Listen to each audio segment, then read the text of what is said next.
Workspace open here. Yours might look differently.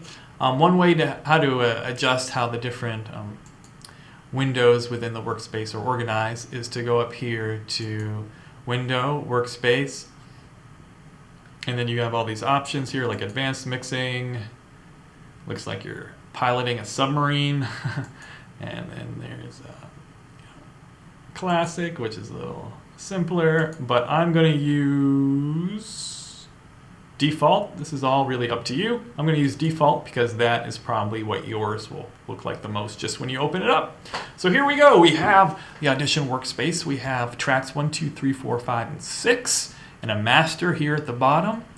These tracks are important for kind of separating audio. You can put a bunch of clips here from like interview 1, and then if they're all pretty quiet, you can adjust the volume over here by going clicking on the little volume button and moving my mouse right to increase the volume. Then I'm moving my mouse left to lower the volume. So I'm just going to try to get that as close to 0. There we go. Okay, this button over here is to shift the channel to the left or right. You probably won't have to worry about that. And these little buttons here are, if you don't know what they are, if you forget, you can just hover and it tells you. So you wouldn't worry about the R1. S is for solo, which is a movie I haven't seen yet, but it's solo means so you have a bunch of files in each one of these tracks. You just want to listen to this one because when you hit play, they all play at the same time. You just want to hear this track, you would hit solo. If you wanted to hear the other tracks without this track, you could hit mute. To turn off mute or solo, you just click on the button there. Okay, so we have our tracks. And what I would do to make things easier is to just label each track according to the types of audio you want to use in your project. So what I would do is I'd click here on track 1 and I'd change the name to interview 1. And then I'd go down here to track 2. And do interview 2. This is just to keep your audio separate and organized. So if like one audio file you have is louder than the other, you can lower the volume, or if it's a little quieter, you can increase the volume. And then we'll just keep all the clips from these files. Not sound 1.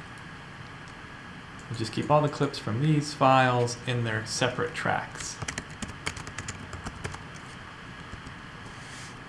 You don't have to do it like this, but it just makes it, from my experience, the more organized you are, it makes it much easier.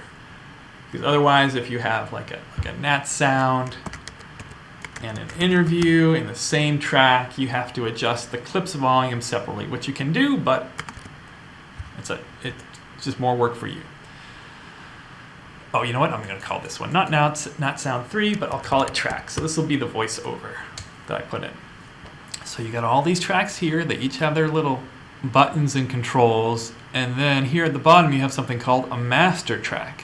What a master track is, you can